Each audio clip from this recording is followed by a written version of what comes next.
இத்தனை காலம் காத்திருந்தேன். இந்த ராமன் தேடிய சீதை இவங்கதான். புரிஞ்சுதா? உற்சாகத்துடன் கையை நீட்டி அவன் தோளை ராமசாமி தட்டிய போது நாகமணி பொறாமையில் வெந்தே போனான். எத்தனையோ முயன்று அவன் வாயை கிளறி பார்த்தான். போதை தலைக்கெறியும் ஆசாமி அளவோடுதான் பேசினான். அனாவசியமான ரகசியங்களை அள்ளி கொட்டிவிடவில்லை. அப்படி ஒரு அழுத்தக்காரன் ராமசாமி. அவனிடம் காணப்பட்ட அபார துணிச்சல், அசட்டையான மனப்போக்கு, அழுத்தலான பேச்சுக்கள், ஆடம்பர வாழ்க்கை ஆகியவற்றை தன் நிலையில் ஒப்பிட்டு வயிறெறிந்தான் நாகமணி. அவனுக்கு ஏன் ஆரம்பத்திலேயே அந்த துணிவு இருக்கவில்லை? மனைவி இழந்த மறு வருடமே கோமதி அம்மாளை வற்புறுத்தி இருந்தால் அவள் அப்பொழுது இருந்த நிலையில் ஒப்புக்கொண்டிருப்பாள். ஸ்வேதாவும் வாயை மூடிக்கொண்டு சம்மதித்திருப்பாள். இப்பொழுது தும்பை விட்டு வாளை பிடிக்கும் கதையாக ஆகிவிட்டது. துச்சமாக அவனை தூக்கி எறிந்து பேசும் அளவிற்கு அவள் துணிச்சல் அடைந்து விட்டிருந்தாள். கோழை போல் அதை கேட்டுக்கொண்டு வந்தான். நினைக்க நினைக்க நெஞ்சே குமுறியது. வெற்றிலைப்பாக்கு பெட்டியுடன் வாசல் திண்ணையில் வந்து உட்கார்ந்தான். வழக்கம் போல் சீட்டு கச்சேரிக்கு ஆட்டக்காரர்களை தேடி அலைய அவனுக்கு உற்சாகம் இருக்கவில்லை. வெற்றிலையில் சுண்ணாம்பை தடவியபடியே தெருவை நோட்டமிட்டான். நினைவெல்லாம் அந்த திருவிழா சம்பவத்தை பற்றியே வட்டமிட்டது. நித்தியமங்கலம் சிறு கிராமம்தான். ஆனால் கோவில்களுக்கு குறைவில்லை. ஊரை கண்காணித்தபடி ஒழுவிற்றிருக்கும் எல்லையம்மன் கோவில் அந்த வட்டாரத்திலேயே மிகவும் பிரசித்தி பெற்றிருந்தது. வருடத்துக்கு ஒரு முறை பங்குனி மாதத்தில் கோலாகலமாக அம்மனுக்கு விழா நடப்பது வழக்கம். சுற்று வட்டாரத்து கிராமங்களிலிருந்து மக்கள் திரளாக வந்து கூடிவிடுவார்கள். கோவிலை சுற்றி கடைகள், அவற்றை சுற்றி பெண்கள், குழந்தைகள் என்று ஊர் இரண்டுபட்டுவிடும். 2 ஆண்டுகளுக்கு முன்னர் ஒரு பங்குனி திருவிழாவின் போது கோமதி அம்மாள் தன் குடும்பத்துடன் திருவிழாவிற்கு புறப்படுவதை கவனித்த நாகமணியும் கிளம்பிவிட்டிருந்தான். சற்று தொலைவில் நடந்தபடியே அவர்கள் கண்களுக்கு புலப்படாமல் சாமர்த்தியமாக கால் ஓய பின்பற்றி கொண்டிருந்தான். எங்கேயாவது ஒரு கடை அருகே ஒரு சில வினாடிகள் ஸ்வேதாவை சந்திக்க மாட்டோமா என்ற ஆதங்கம். வளையல் ரிப்பன் கடைகளை மாலினி முற்றுகையிட்டுக் கொண்டிருந்தாள். கோமதி அம்மாள் கற்சட்டி கடையில் பேரம் பேசி கொண்டிருந்தாள். முணுமுணுத்தபடி ஸ்வேதா அருகில் இருந்த ஆலமரத்தை நோக்கி நடந்தாள். பஞ்சி மிட்டாய் ஒன்றை பிடித்தபடி நின்ற தம்பியுடன் அவள் மர நிழலில் நிற்பதை நாகமணி கவனித்தான். அவனுக்கு அதிர்ஷ்டம். தம்பியின் பார்வை சற்று தொலைவில் இருந்த தண்ணீர் பந்தல் மீது விழுந்தது. எவரோ ஒரு புண்ணியவான் தாகத்தினால் தவித்து வரும் விழா கும்பலுக்கு நீர்மோரும் பானகமும் அலுமினிய தம்ளரில் வழங்கி கொண்டிருந்தார். அக்கா, எனக்கு தாகமாக இருக்கு. தம்பி பயல் பதிலுக்கு காத்திராமல் தண்ணீர் பந்தலை நோக்கி பறந்து விட்டான். எதிர்பாராமல் கிடைத்த வாய்ப்பு. நாகமணியா நழுவ விடுவான்? தரை மீது கிடந்த சருகுகளை மிதித்து கொண்டு வேகமாக அவள் அருகே வந்தான். நீர்மோர் பானகத்தோடு பைத்தம்பருப்பு சுண்டல் ஸ்பெஷல் ஐட்டம். அதான் அம்பி பயல் ஓடிட்டான். பற்களை காட்டியபடி பெண்ணால் வந்து பேசிய நாகமணியை பார்த்ததும் தூக்கி வாரி போட்டது அவளுக்கு. கீழுதட்டை கடித்தபடி அவனை உறுத்து பார்த்தபோது அவள் எவ்வளவு அழகாக இருந்தாள். நாகமணிக்கு நெஞ்சு படபடுத்தது. தொண்டை காய்ந்து விட்டது போன்ற உணர்வு. மெல்ல சட்டப்பைக்குள் கையை விட்டு பர்ஸை எடுத்து ஒரு 10 ரூபாய் நோட்டை உருவினான். திருவிழாவுக்கு வந்த அடையாளமா? ஏதாவது வாங்க வேண்டாமா? நீயும் மாலினியும் வளையல் வாங்கிக்கோங்க. முகம் சிவந்து போனாள் அவள். கண்கள் கோபத்தில் விரிந்தன. நீங்க என்னத்துக்கு வளையல் வாங்க எங்களுக்கு பணம் தரணும்? ரொம்ப நன்றாக இருக்கு உங்க காரியம். முகத்தை அப்பால் திருப்பி கொண்டாள். பொங்கி புரண்ட தன் ஆசைகளை அவனால் அடக்க முடியவில்லை. உனக்கு வளையல் வாங்கி கொடுக்கிற உரிமையை எனக்கு தரணும்னு சொல்லத்தான் உன் பின்னால் அலைகிறேன். மனதை திறந்து சொல்றேன். எனக்கு உன்னை ரொம்ப பிடிச்சிருக்கு. உன்னை கல்யாணம் பண்ணிக்கணும்னு ஆசைப்படுறேன். எனக்கு உங்களை பிடிக்கவும் இல்லை, கல்யாணம் செஞ்சுக்க ஆசையும் இல்லை. போதுமா? சீறினாள் அவள். நாகமணிக்கு கன்னத்தில் அரைந்தது போன்றதொரு வேதனை. அவனது ஆசை வெட்கத்தை துறந்தது. மெல்ல அவள் அருகில் நெருங்கி நின்று கொண்டான். தம்பி சுண்டலுக்காக இன்னமும் போராடி கொண்டிருந்தான். அம்மாவையும் தங்கையும் அருகில் காணவில்லை. எச்சிலை விழுங்கி கொண்டான். உனக்கு என்னை ஏன் பிடிக்கல? 2ஆம் தரன்னா? எனக்கு அழகு இல்லையா? படிப்பு இல்லையா? அந்தஸ்து இல்லையா? எனக்கு பிடிக்கல. வெற்றிலை போடுறதா? சீட்டு ஆடுறதா? சொல்லு, பழக்கத்தையே மாத்திக்கிறேன். அதுக்கு அவசியம் இல்லை. வம்பு செய்யாம வந்த வழியே போயிடுங்கோ. எனக்கு தெரியும் உனக்கு ஏன் பிடிக்கலன்னு. உருமினான் அவன். தெரியுதுன்னா பேசாம வந்த வழியே போங்கோ. இப்படி தத்து பித்து நீ ஏதாவது பேசினா தலையை விட்டுடுவியோ? நான் பணங்காட்டு நரி, ஞாபகம் வச்சுக்கோ. தலையை நிமிர முடியாம செஞ்சிடுவேன். அதை நீங்களும் ஞாபகம் வச்சுக்கோங்க. படிச்ச கர்வம் மண்டைக்கு ஏறிட்டுது. பற்களை கடித்தபடி அவன் விற்றென கூட்டத்தில் மறைந்தான். அன்று அவளை கழுத்தை நெரித்து அப்படியே எல்லையம்மனுக்கு பலி கொடுக்க வேண்டும் போன்ற ஆத்திரத்தில் புகைந்தான். அதன் பிறகும் அந்த ஆசையை அவன் கைவிடவில்லை. ஆனால் பலன்தான் இல்லை. அவள் தன்பால் காட்டிய வெறுப்பின் காரணத்தை ஆரம்பத்தில் பற்பலவாறு எண்ணி குழம்பினான். பல்வேறு ஊகங்கள். இப்படி இருக்குமோ என்ற சந்தேகம். ஊருக்கு புதிதான தபால்காரர் கையில் ஒரு நாள் கடித கட்டையே அந்த வெளிநாட்டு ஏரோகிராமை பார்த்தபோது மூளையில் பொறி தட்டியது. யாருக்கு இந்த கடிதம் கேட்டான். குமாரி ஸ்வேதா, நம்பர் 80, வடக்கு தெரு. அது எங்கே சார்? எங்க அத்தை வீடுதான். என்கிட்ட கொடு, நானே கொடுத்துடுறேன், சர்க்கரையாக சொன்னான் நாகமணி. கொளுத்தும் வெயிலில் திரு திருவென விழித்தார் தபால்காரர். எங்க வீட்டு கடுதாசிதான், கவலைப்படாதே, உரிமையுடன் கையில் வாங்கி கொண்டான். பின்னர் ரகசியமாக அதை பிரித்து படித்து பார்த்தான். ஸ்வேதாவிற்கு காதலுடன் அருண் எழுதிய கடிதம் அது. எரிமலையாக நெஞ்சு குமர அப்போதே நாகமணி ஒரு முடிவிற்கு வந்தான். அவனை தூக்கி எறிந்த ஸ்வேதா அருணை மணப்பதா? அதை துண்டித்து விட்டுத்தான் மறுவேலை. அதற்கு பின் தபால்காரர் தயாநிதிக்கு அவன் மிக நெருங்கிய நண்பனாகிவிட்டான். அவரும் முழுதாக அவனை நம்பிவிட்டார். புதன்கிழமைகளில் வெளிநாட்டு தபால் வரும் என்பது கணக்கு. நடுவழியில் நின்று கொண்டு அந்த கடிதங்களை தானே வாங்கி வர துவங்கினான். ஸ்வேதாவுக்கு இது பற்றி தபால்காரரிடம் விசாரிக்க துணிவிருக்காது என்ற தைரியம் அவனுக்கு. தபால் நிலையத்தை வெறித்து பார்த்தபடி ஏக்கமாக நிற்கும் ஸ்வேதாவை பார்க்கும் போதெல்லாம் அவன் உள்ளம் உற்சாகத்தில் எக்காலமிட்டது. ராமசாமிக்கு அவள் மீது விருப்பம் என்றது முதலில் அவனுக்கு உள்ளூர பொறாமை என்றாலும் ஒரு குரூர திருப்தி. ஸ்வேதாவின் ஆணவம் அடங்கும் காலம் நெருங்கிவிட்டது என்ற நினைப்பிலேயே ஒரு தெம்பு. வெற்றிலையை சுருட்டி வாயில் அடைத்துக் கொண்டு திரும்பிய போது வேகமாக தயாநிதி சைக்கிளில் வருவதை பார்த்தான். ஒரு தந்தி வந்திருக்கு. பரபரப்புடன் சைக்கிளில் இருந்து குதித்தார் அவர். வெற்றிலை சாறை உமிழ்ந்து விட்டு துள்ளி வேகமாக அருகில் வந்தான் அவன். யாருக்கு தந்தி? உங்க அத்தைக்கு. பாவம், குடு குடு. வேகமாக கையெழுத்திட்டு அதை எடுத்துக்கொண்டான். அருண் அமெரிக்காவிலிருந்து தந்தி கொடுத்திருந்தான். ஸ்வேதா கல்யாணம் பற்றி அவசரம் வேண்டாம். கடிதம் தொடர்கிறது. அருண். உள்ளே சென்ற நாகமணி கூடத்து அலமாரியை திறந்தான். மேல் தட்டில் இருந்த தகரப்பெட்டியை எடுத்து ஏற்கனவே அத்துடன் சேகரித்து வைத்திருந்த அருணின் கடிதங்களுடன் தந்தியையும் வைத்துவிட்டு அலமாரியை பத்திரமாக பூட்டினான். அருண், நீ ஒரு மடையன், ஏமாந்து போகப் போகிறாய் என்று கூறிவிட்டு வாயில் திண்ணையில் வந்து உட்கார்ந்து கொண்டான். பவித்ரா 10 நாட்களுக்கு முன்னதாகவே வந்துவிட்டிருந்தாள். அவளது ஆலோசனைப்படியே கல்யாண காரியங்கள் வேகமாக நடந்து கொண்டிருந்தன. கிணற்று மேடை அருகே கோட்டை அடுப்பை வெட்டி கல்யாணத்திற்கு பட்சணங்கள் செய்து கொண்டிருந்தார் பரிசாரகர். ஒரு தட்டில் பெரிய முறுக்கு ஒன்றும் ஒரு லட்டு உருண்டையும் எடுத்து வைத்துக்கொண்டு கால்களை முற்றத்தை நீட்டியபடி ருசி பார்த்து தின்று கொண்டிருந்தாள் பவித்ரா. கூடத்து எதிர்பக்கத்து அறையின் தரையில் ஸ்வேதா கைகள் மீது முகத்தை பதித்தபடி குப்புற படுத்த நிலையில் விசும்பிக் கொண்டிருந்தாள். காலையில் ஸ்நானம் செய்து கூந்தலை அவள் அப்படியே முதுகின் மீது புரள விட்டு விட்டிருந்தாள். அவளுக்கு நினைவு தெரிந்த நாளிலிருந்து எத்தனையோ முறை அப்படி குமுறி குமுறி நெஞ்சே உடைந்து விடும்படி துயரத்தில் அழுது தீர்த்திருக்கிறாள். அப்பா இறந்து போன போது அந்த இழப்பின் கொடுமையை தாங்க முடியாத அவளது பிஞ்சு உள்ளம் துக்கத்தில் துடித்த போது அவள் அப்படித்தான் அழுதாள். அதற்கு பின் ஆற்றில் மூழ்கி மாண்டு போன அண்ணனது அகால மரணத்திற்காக அவள் அழுத அழுகை, டைபாய்டு ஜுரத்தில் அம்மா கவலைக்கிடமாக படுத்து கிடந்த போது அவள் பிழைக்க வேண்டுமென்று கடவுளிடம் பிரார்த்தித்த போது நெஞ்சு வெடிக்க அழுது தீர்த்தாளே.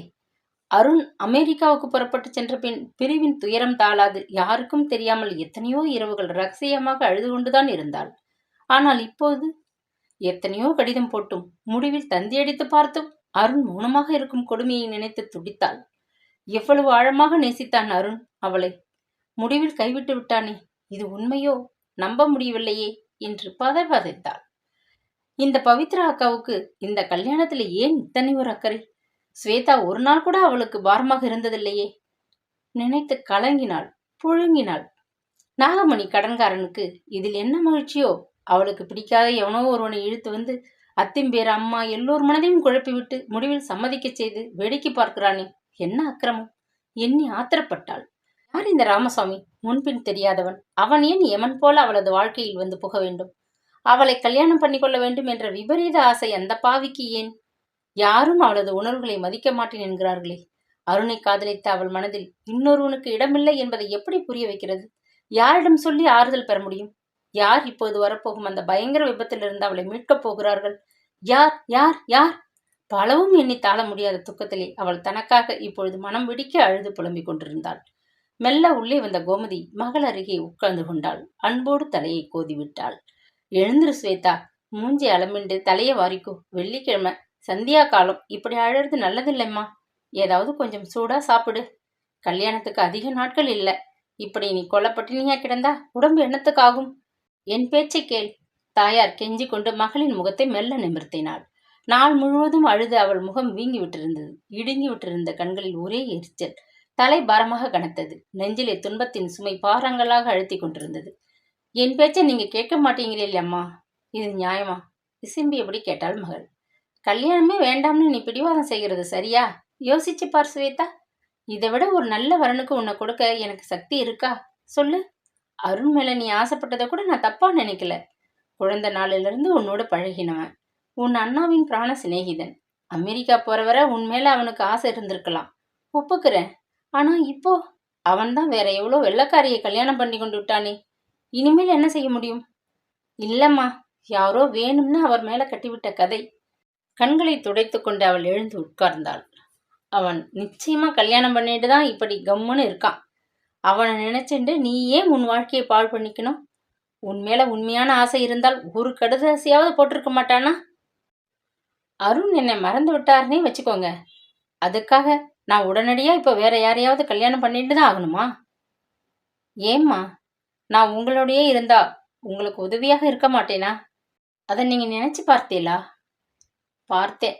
சுயநலத்துக்காக உன் இளமைய நான் பாழடிக்கிறது தர்மம் இல்லை. எனக்கு திடீர்னு ஏதாவது ஆயிட்டா உன் கதி? ஒரு இடத்துல உன்னை ஒப்படைச்சிட்டா பின்னா எது நேர்ந்தாலும் கவலை இல்லை. உன் தம்பி ஆண் பிள்ளை, மூட்டை தூக்கியாவது பிழைச்சுப்பான். அப்புறம் மாலினி ஒருத்தி தான் இருக்கா. 2 மாப்பிள்ளைகளும் சேர்ந்து அவளை ஒரு இடத்தில் பிடிச்சு கொடுக்காமலா போயிடுவா? பல விஷயத்தை நன்னா யோசிச்சுதான் நான் இந்த வரனுக்கு ஒப்புக்கொண்டேன்.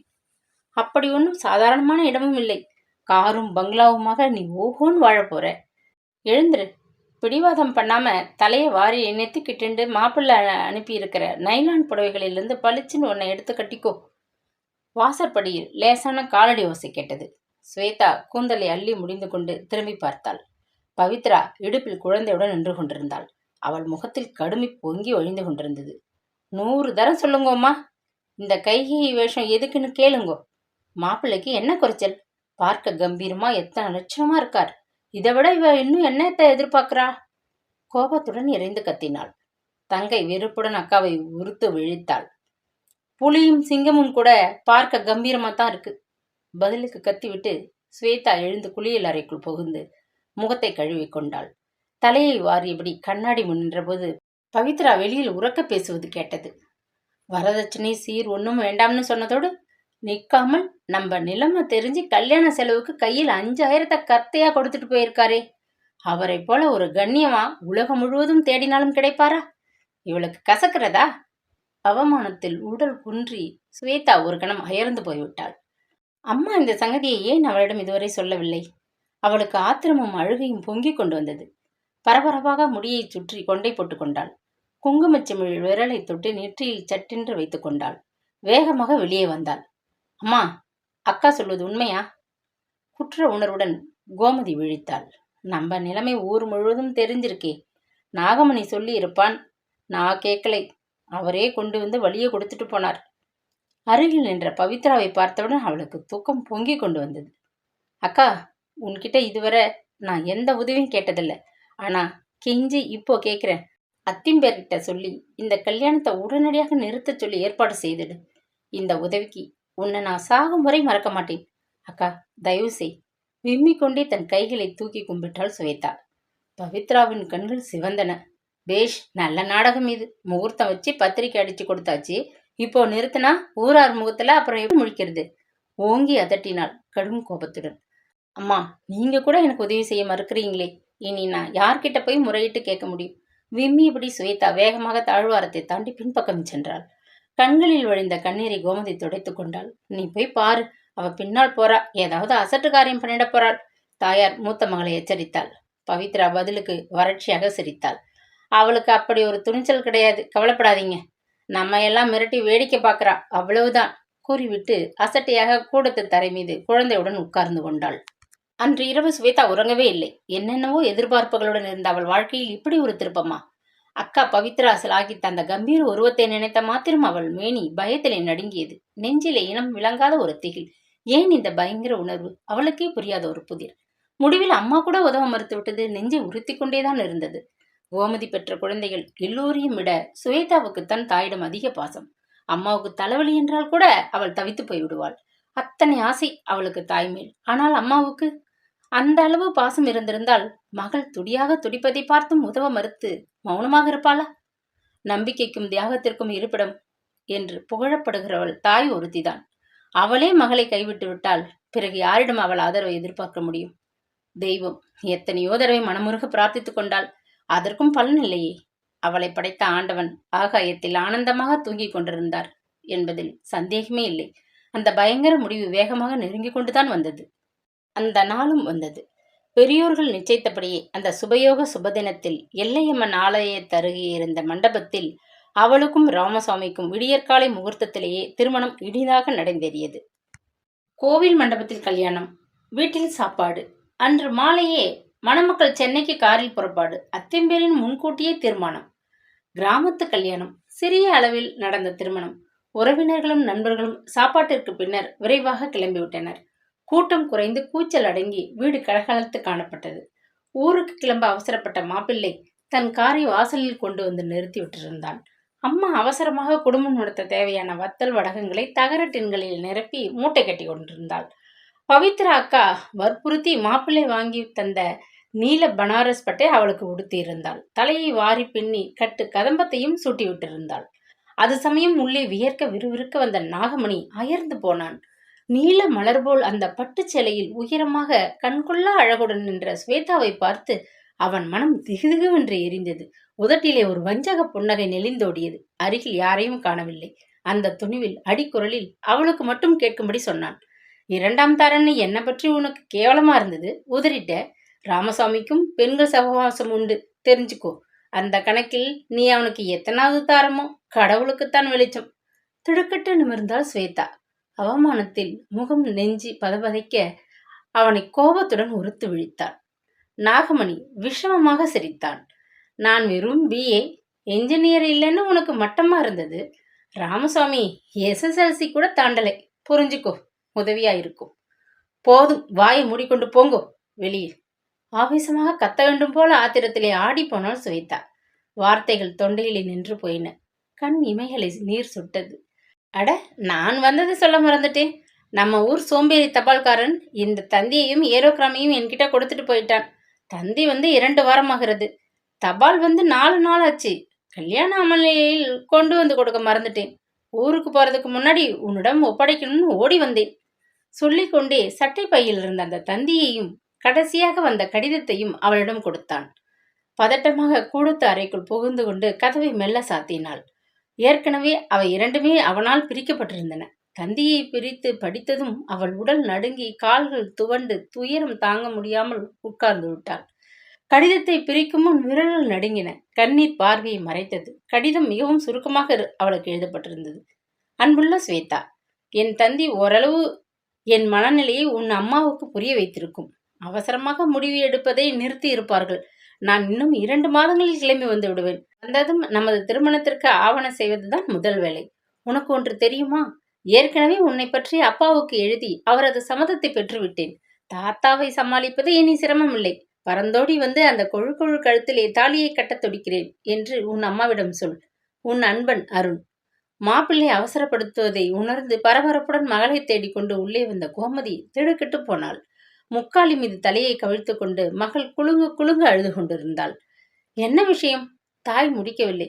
விருக்கென்று நிமிர்ந்த சுவேதா இதயமே வெடித்து விட்டது போல் உரத்து விம்மினாள். சுதந்திரமா ஒரு வானம்பாடி போல கவலை இல்லாம இருந்த எனக்கு கல்யாணங்கிற விலங்க போட்டுட்டீங்களே அம்மா. ரொம்ப அவசரப்பட்டு முடிவெடுத்துட்டீங்களே. 1000 காலத்து பயிர் என்பீங்களே, இப்போ அத 5000த்துக்கு அடகு வச்சுட்டேலே. அருண் என்னை கல்யாணம் பண்ணிக்க ஆசையோடு புறப்பட்டு வந்துட்டு இருக்காரம்மா. இதோ தந்தி கடிதாசி. இனி யார் வந்து என்ன, எனக்கு நிரந்தரமா விலங்கு போட்டாச்சு. தாயின் கால்களை பிடித்துக் கொண்டு கதறி அழுதாள். பவித்ராவின் குரல் ஓங்கி ஒலித்தது. நாழியாச்சு, எழுந்துரு. இந்த சமயம் பார்த்து இது என்ன அபசகுணம் மாதிரி அழுக? மாப்பிள்ளை கிளம்ப அவசரப்படுறார். ஜாமான்களை டிக்கியில் ஏத்தியாச்சு. உன் பெட்டி தான் பாக்கி. முகத்தை தொடச்சிக்கோ. அக்கா விரட்டினாள். தாயின் கால்களை விட்டு மெல்ல எழுந்து நிமிர்ந்து நிற்க முயற்சித்தாள் சுவேதா. குழந்தை பருவத்திலிருந்து பழகிய அவளது அன்பன் அருண் உயிருக்குயிராக நேசித்தவன். சொன்ன சொல்லை காப்பாற்ற ஓடோடியும் வரப்போகிற இந்த நேரத்தில் அவளது வாழ்க்கையில் இப்படி ஒரு விபரீதம் நேர வேண்டுமா? அடிவேற்று என்னவோ முறுக்கியது. தாங்குவானா துயரம் வெடித்துச் சிதறுவது போல் அன்று பகல் சாப்பிட்ட கல்யாண விருந்து முழுவதும் குபீரென வாந்தியாக முற்றத்திலே கொட்டியது. வீடு, அதில் உள்ள பொருட்கள் யாவும் வேகமாக சுழன்றன. உடல் முழுவதும் வியர்வை கொப்பளித்து வழிந்தது. எங்கும் இருள் சூழ்ந்தது போன்ற பிரமை. கையும் காலும் நிலைகொள்ள மறுத்தன. என்னடி பூச்சி காட்டுற? பவித்ரா அதட்டினாள். அதற்குள் தடாலென மயங்கி விழுந்தாள் சுவேதா. முற்றத்து குரட்டின் கல் மீது நெற்றிப்பட்டு கத்தி வெட்டு போல் ஒரு காயம். குபுகுபுவென ரத்தம் கல்லில் மீது பாய்ந்தோடியது. ஐயோ, ரத்தம்! மயக்கமா விழுந்துட்டாளே, யாராவது விசிறியை எடுத்துட்டு வாங்கோ, தாயார் அலறினாள். ஊருக்கு போகும் பெண்ணை வழியனுப்ப வந்த அண்டை வீட்டு அம்மாளும் எதிர் வீட்டு பாட்டியும் அரண்டு போயினர். யாரையாவது அனுப்பிச்சு டாக்டரை அழைச்சிட்டு வர சொல்லுங்கோ, தலையில் அடிபட்டு இருக்கு, பாட்டி கத்தினாள். முகூர்த்தத்தின் போது அந்த சிவப்பு ஊசி வானப்புடவையில மாலையும் கழுத்துமா பிரமாதமா இருந்தாலே, கண் பட்டுட போறதே. கோமதி கிட்ட சொல்லி சுத்தி போட சொல்லணும்னு அப்பவே நினைச்சேன். சரியா போயிடுத்து.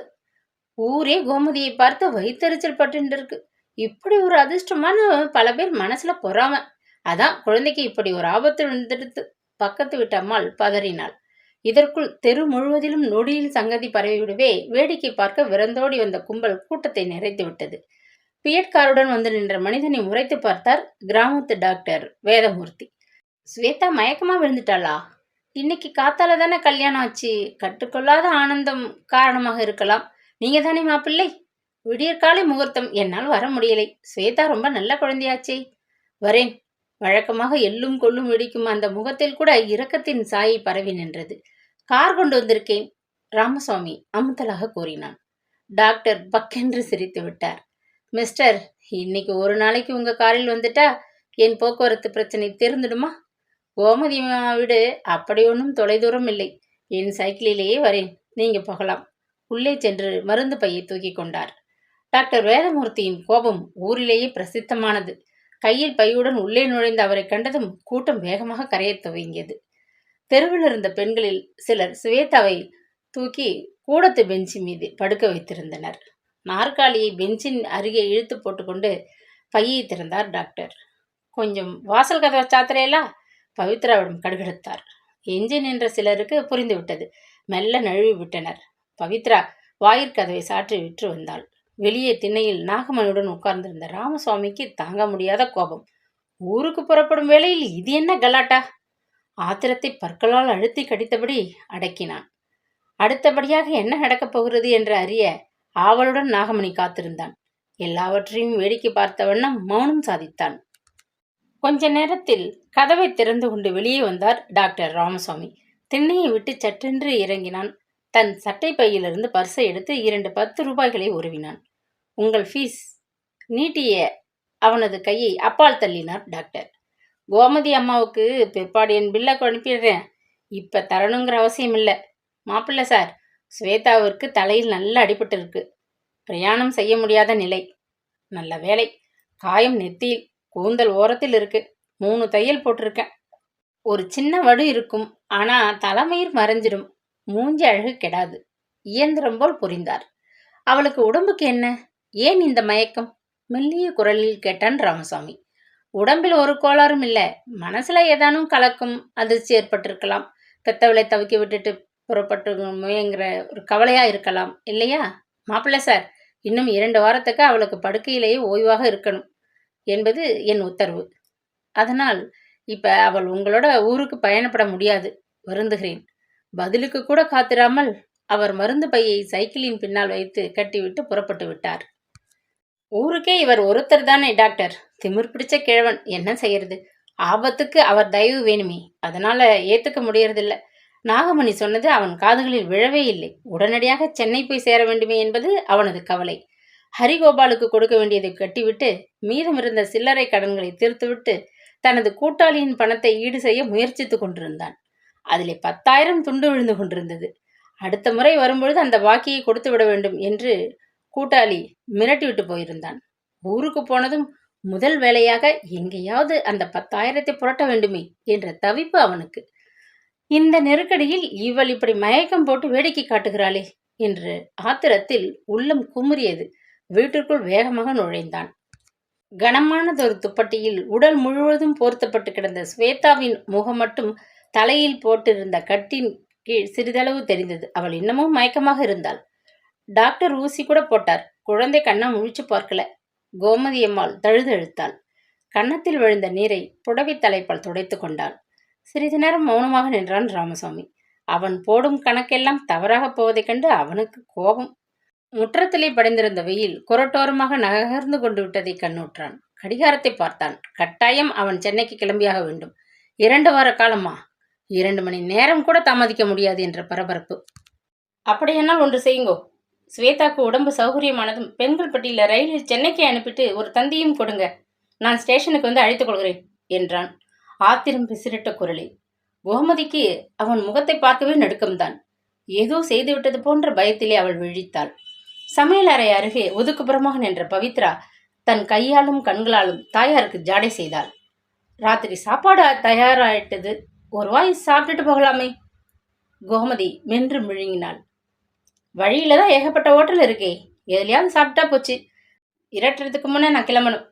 அவளுக்கு உடம்பு சுகமானதும் தாமதம் செய்யாம உடனே அனுப்பி வச்சிருங்கோ, அது போதும் பட்டென்று பதிலளித்து விட்டு செருப்புகள் சப்திக்க அவசரமாக வெளியேறிவிட்டான்.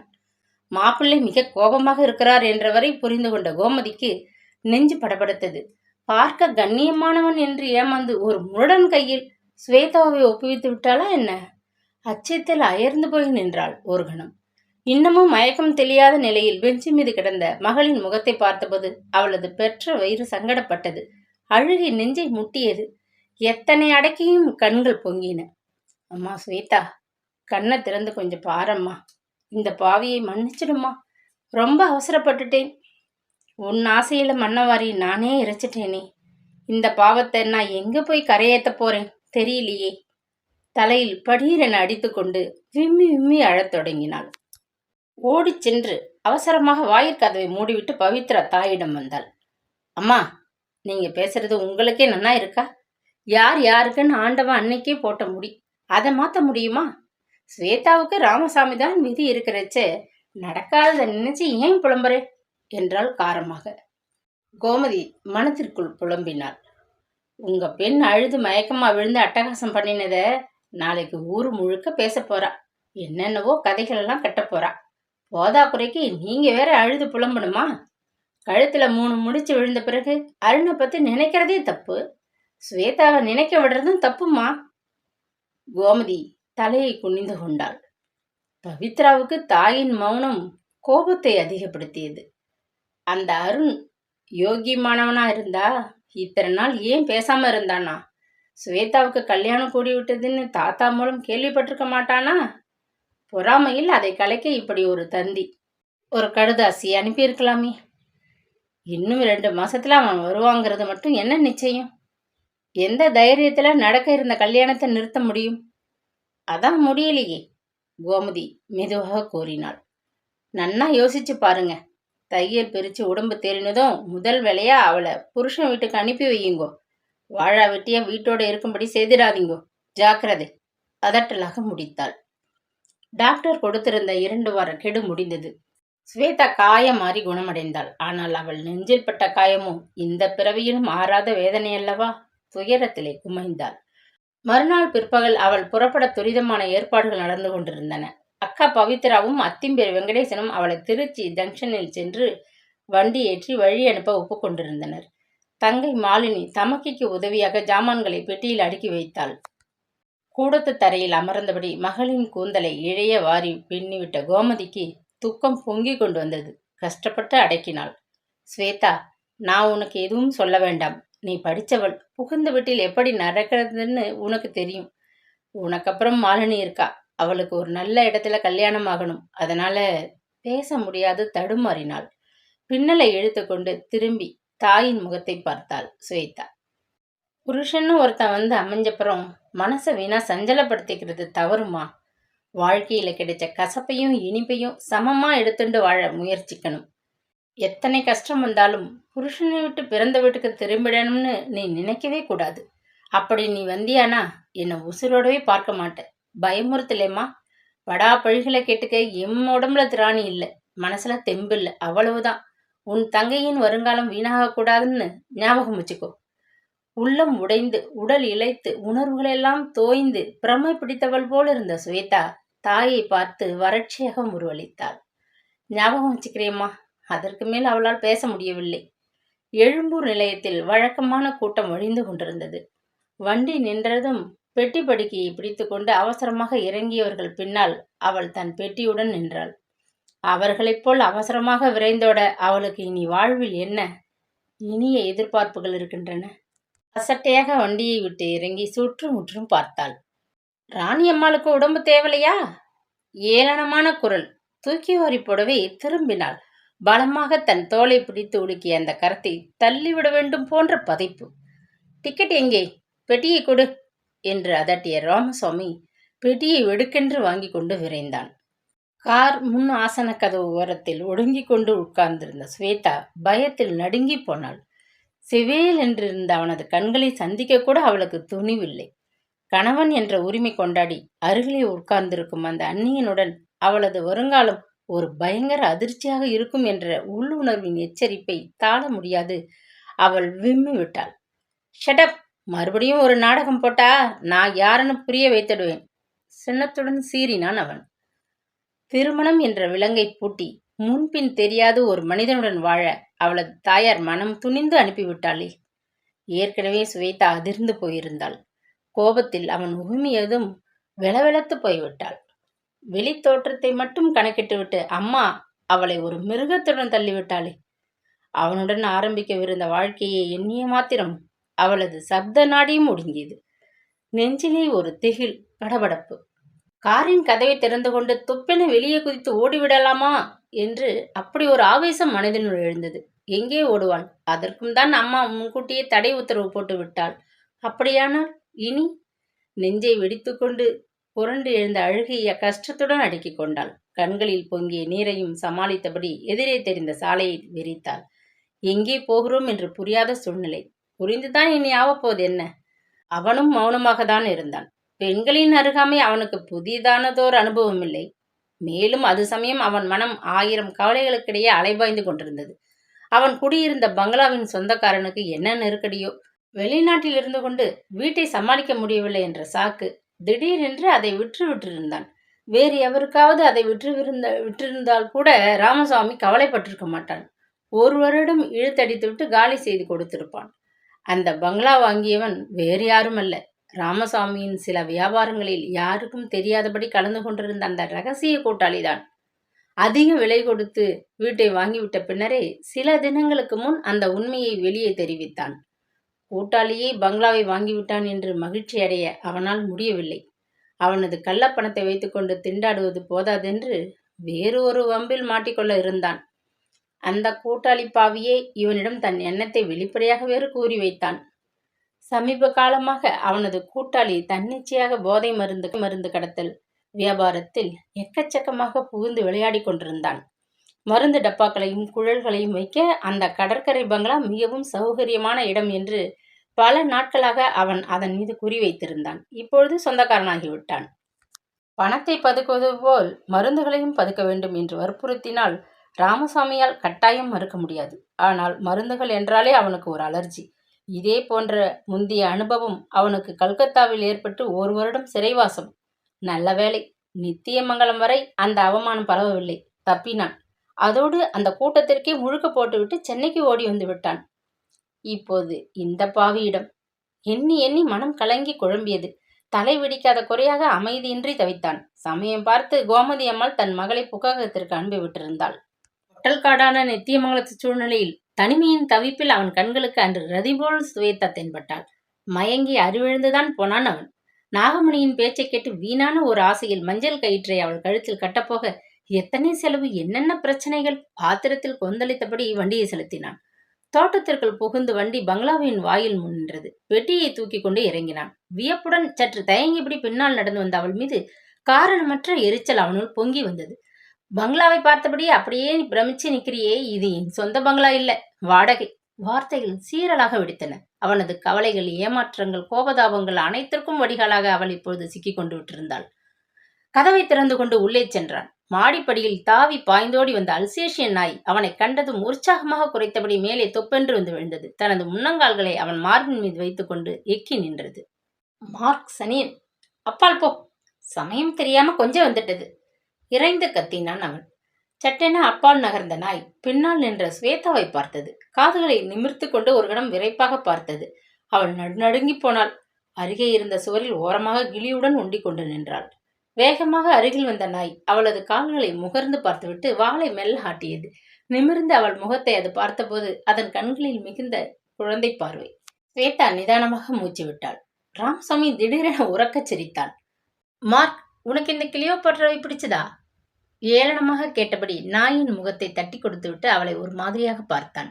உடம்பெல்லாம் சில்லிட்டு கூனி குறுகி போன உணர்விலே பதைபதைத்து போய் அசைவற்று நின்றாள் அவள்.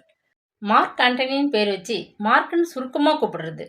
உன்னை பிடிக்காம தொல்லை கொடுக்க போகிறதேன்னு கவலையா இருந்தது. நல்லதா போச்சு, என் நாய்க்கு கூட உன்மேல் ஆசை வந்துட்டது. இதை குளிப்பாட்டி சோறு போட்டு தினம் உலாவ வழைச்சிட்டு போக வேண்டியது உன் வேலை, புரிஞ்சுதா? அதிகாரமாக கூறினான். பதில் பேசாமல் அவள் முன்னரை தரையை பார்த்து கொண்டிருந்தாள். நெஞ்சின் படபடப்பு இன்னும் அடங்கவில்லை. தொண்டையை இறுக்கமாக அழுத்திய துக்கம் அவளை மூச்சு திணறடித்தது. இந்தாங்க ராணியம்மா, காஃபின் சமையல்காரன் டம்ளருடன் எதிர்கொண்டு அழைக்கலையோன்னு பார்க்குறியா? வீடு கூட்டி தர மட்டும்தான் வேலைக்காரி உண்டு, மற்றதெல்லாம் நீ தான் செய்யணும். கார் பங்களான்னு கேள்விப்பட்டுட்டு பெரிய ஆஸ்திக்காரனுக்கு வாழ்க்கப்பட்டதாக நினைப்பு வேண்டாம். நான் ஒரு சாதாரண வியாபாரி, தத்தளிக்கிறவன். இங்கிருந்து உன் பிறந்த வீட்டுக்கு வாரி விட்டுடலாம்னு கோட்டை கட்ட வேண்டாம், முதலையே எச்சரிக்கிறேன். ஸ்வேதா அவமானத்தால் உள்ளம் சிரித்தாள். பதில் பேச முடியவில்லை. நான் பாட்டுக்கு பேசிண்டே போறேன், நீ என்ன ஊமை கொட்ட மாதிரி நிற்கிற? படித்தவள்னு உனக்கு ரொம்ப கர்வம்னு கேள்விப்பட்டிருக்கேன். பச்சையா சொல்லப்போனா இந்த மஞ்சள் சரடு கெட்டி மேலும் இத்தியாதி இல்லாமல் உன்னை விட அழகிய இங்கே கொண்டு வந்து நிறுத்த முடியும், சாமர்த்தியம் உண்டு. ஏன் செஞ்சும் இருக்கேன். ஏளனமாக அவளை ஏற இறங்க பார்த்தான். ராமசாமி முரடன் மட்டுமல்ல, மகமட்டமான மனிதன். இந்த உண்மையின் அதிர்ச்சியை அவளால் தாங்கிக் கொள்ள முடியவில்லை. ஏதோ ஒரு சாக்கடைக்குள் விழுந்துவிட்ட அருவருப்பு. உடல் முழுவதும் அசிங்கப்பட்டது போல் குலுங்க பொங்கி வந்த அழுகியை நெஞ்சிலே அழுத்தியபடி மெல்ல நிமிர்ந்து பார்த்தாள். இப்படி அலங்கோலமாக எனக்கு காஃபி போட்டு எடுத்துட்டு வந்தியோ, உன் மூஞ்சிலே வீசி எறிஞ்சிடுவேன். போய் முதல்ல குளிச்சுட்டு சுத்தமா உடுத்துண்டு வா. உன் பெட்டியை எடுத்துட்டு மாடிக்கு போ, அங்கே 2 குளியல் அறை இருக்கு, அதட்டினான். அவள் குளித்து விட்டு வேறு உடித்து கொண்டு கீழே வந்தாள். சமையல் அறை அலங்கோலமாக கிடந்தது. காஃபி தூள் டப்பா, சர்க்கரை டின் என்று போட்டபடி கிடந்த ஜாமான்களிடையே தேடி எடுத்தாள். மேடை மீது ஒதுக்குப்புறமாக வைக்கப்பட்டிருந்த பால் புட்டியை திறந்து பாத்திரத்தில் ஊற்றி அடுப்பில் வைத்து காய்ச்சினாள். ஒரு வழியாக காஃபியை கலந்த டம்ளர்களில் நிறைத்து ஒரு டம்ளரை கையில் எடுத்துக்கொண்டு மாடிக்கு விரைந்தாள். டெலிபோன் மணி அலறியது. குளியல் அறையிலிருந்து ராமசாமி வெளியே புறப்பட தயாராக உடுத்தி கொண்டு வெளியே வந்தான். ஒரு கையில் டம்ளரை வாங்கியபடி மறு கையால் டெலிபோன் ரிசீவரை தூக்கினான். மறுமுனையில் ரகசிய கூட்டாளியின் குரல். அவன் முகம் கடுமையாகியது. உடனே புறப்பட்டு வரும்படி இடத்தை குறிப்பிட்டு கூட்டாளி போட்ட உத்தரவு அவன் காதை நெருப்பாக சுட்டது. ஆகட்டும் என்று சுருக்கமாக பதிலளித்துவிட்டு போனை வைத்துவிட்டு காஃபியை ஒரே மூச்சில் குடித்தான். வலது காலை எடுத்து வச்சு நீ வந்த அதிர்ஷ்டம். இன்னைக்கு பகல் சாப்பாட்டுக்கு கூட நான் வீட்டுக்கு வர முடியாது. ஒருமை விட்டு இடது கையை தடவி கொண்டபோது வெறுமையான உணர்வு. அந்த டிஜிட்டல் கடிகாரம்? திடுக்கட்டவனாய் படுக்கை அருகே இருந்த சிறிய மேஜை மீது வைத்த நினைவில் பரபரப்புடன் தேடினான். காணவில்லை. அறையை சுத்தப்படுத்த வேலைக்காரி வந்தா கூட நின்று என் கடிகாரத்தை தேடிப்பார், மசமசன் நிற்காதே. சீறிவிட்டு வேகமாக படிகளில் இறங்கி வெளியே வந்தான். கூடவே பாய்ந்தோடைய அல்சேஷின் வாயில் வரை வழி அனுப்பிவிட்டு ஏக்கத்துடன் வாளை ஆட்டி கொண்டு நின்றது. சிறிது பொழுதில் கார் கிளம்பி செல்லும் சப்தம் கேட்டதும் மெதுவாக சென்று கதவை தாழிட்டு கொண்டு உள்ளே வந்தாள் ஸ்வேதா. இயந்திரம் போல் வீட்டு வேலைகளில் ஈடுபட்ட அவள் மனதில் அவளது வருங்காலம் பயங்கரமாக பயமுறுத்தியது. துக்கம் நெஞ்சை கவ்வ மாலையாக கண்ணீர் வழிய மேலும் மேலும் காரியங்களில் மனதை செலுத்தினாள். பகல் சாப்பாட்டிற்கு அவன் வரமாட்டான் என்ற நினைவு வந்ததும் கொஞ்சம் சாதத்தை எடுத்து ஒரு பாத்திரத்தில் போட்டு மீதம் இருந்த பாலை கொட்டி பிசைந்தாள். பின் வராந்தாவில் கிடந்த பீங்கான் கிணத்தில் கொண்டு சென்று போட்டாள். நிழலைப் போல அவளை பின்பற்றி கொண்டிருந்த மார்க் ஆவலுடன் ஓடிச் சென்று சோற்றை வேகமாக தின்று கொண்டே வாழையாட்டியது. அதைக் கண்டு அவள் ஒரு கணம் தன் துன்பத்தை மறந்து மகிழ்ந்து போனாள். பார்த்த அளவிலேயே அந்த நாய்க்கு அவள் மீது அனுதாபம் ஏற்பட்டு விட்டதே, அதிசயந்தான். மெல்ல அதன் அருகில் வந்தாள். மார்க், உன்னை எனக்கு ரொம்பவும் பிடிக்கிறது. ஆனால் உன் எஜமானை எனக்கு பிடிக்கலையே, என்ன செய்வேன்? உன்கிட்டையாவது சொல்லட்டா? என் மனசே வெடிச்சிடும் போல வேதனையா இருக்கு மார்க். இந்த பயங்கரத்திலிருந்து நான் தப்பவே வழி இல்லையா? சொல்லுப்பா. தானே பேசி கொண்டவள் கற்றுக்கொள்ள முடியாதபடி கீழே உட்கார்ந்தபடி விம்மி அழுது விட்டாள். தின்று சோற்றை விட்டு மார்க் அவளிடம் ஓடி வந்து நெருக்கமாக நின்று கொண்டது. ஸ்வேதா மனம் நெகிழ்ந்து போனாள். நாயின் கழுத்தை அன்புடன் அணைத்து கொண்டாள். உன் மனசு எனக்கு புரிகிறது, அது போதும். மார்க், போய் சாப்பிடு. மெல்ல தட்டி கொடுத்து விட்டு எழுந்தாள். பசி வயிற்றை சுருட்டியது. ஆனாலும் அவள் கையால் சமைத்த உணவை அவளால் சாப்பிட முடியவில்லை. மேடையை சுத்தப்படுத்திவிட்டு பாத்திரங்களை கவிழ்ப்பதற்காக ஷெல்ஃபிலே அடுக்க வந்தபோதுதான் கவனித்தாள். 2 பாத்திரங்களுக்கிடையே செருகப்பட்டிருந்த ஒரு காகிதச் சுருள் எடுத்து பிரித்தாள் அசட்டையாக. அன்புள்ள ஐயா, இனிமேல் தொடர்ந்து இந்த வீட்டில் வேலை செய்ய முடியாது என்று நான் தெரிவித்ததும் என் சம்பளத்தை கணக்கிட்டு கொடுத்து விட்டீர்கள். ஆனாலும் நான் உங்களுடைய டிஜிட்டல் கடிகாரத்தை எடுத்துக்கொண்டு போக நேர்ந்து விட்டது. வீணாக தேட வேண்டாம். எல்லா கடன்களையும் தீர்த்த நீங்கள் மளிகை கணக்கை மறந்து விட்டீர்கள். கடைக்காரன் என் மென்னியை திருகுகிறான். உங்களிடம் முறையிட்டால் எப்படியாவது சமாளி என்றீர்கள். என் சம்பளத்தையும் நான் சேர்த்து வைத்திருந்ததையும் கொடுத்து கடன்காரனை சமாளித்தேன். இல்லாவிட்டால் நாம் மூவரும் பட்டினியில் செத்திருப்போம். என் பாக்கிற்காக கடிகாரத்தை எடுத்துக்கொண்டேன். என் பேரனுக்கு ஃபாரின் பொருள் மீது ஆசை. இப்பொழுது நம் கணக்கு தீர்ந்தது. மன்னிக்கவும். வணக்கம். கையெழுத்தில்லாத அந்த முட்டை கடிதத்தை கண்டதும் திக்கென்றிருந்தது அவளுக்கு. ராமசுவாமியின் பொருளாதார நிலை அத்தனை மோசமானதா? அம்மாவும் யார் பேச்சையோ கேட்டுக்கொண்டு மோசம் போய்விட்டாளே. அவளால் மேலே சிந்திக்க முடியவில்லை.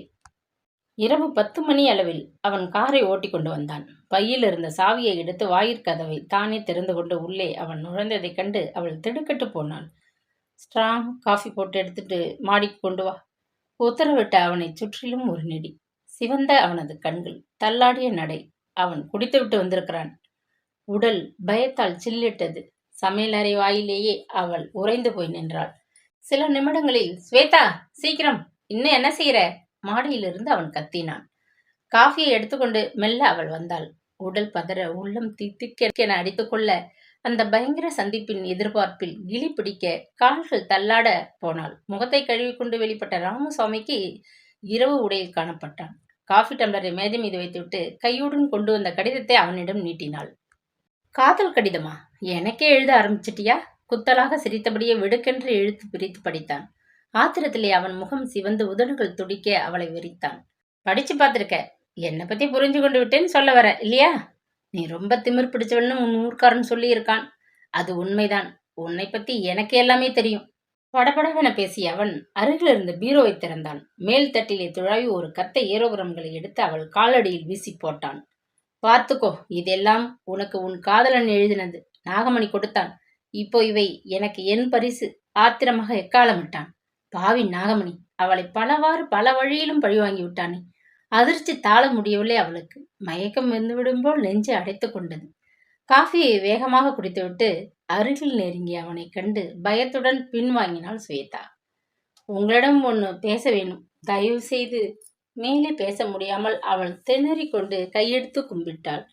உங்களை புரிஞ்சிக்க அவகாசம் கொடுங்கன்னு சினிமா டைலாக் பேச போற. எனக்கு பொறுமை கிடையாது. உன்னை போல எத்தனையோ பேரை நான் பார்த்திருக்கிறேன். பத்தினி வேஷம் போடாதே. முரட்டுத்தனமாக அவள் கரத்தை பற்றினான். அவளது கரங்களில் மின்னிய கண்ணாடி வளையல்கள் நொறுங்கி கீழே விழுந்தன.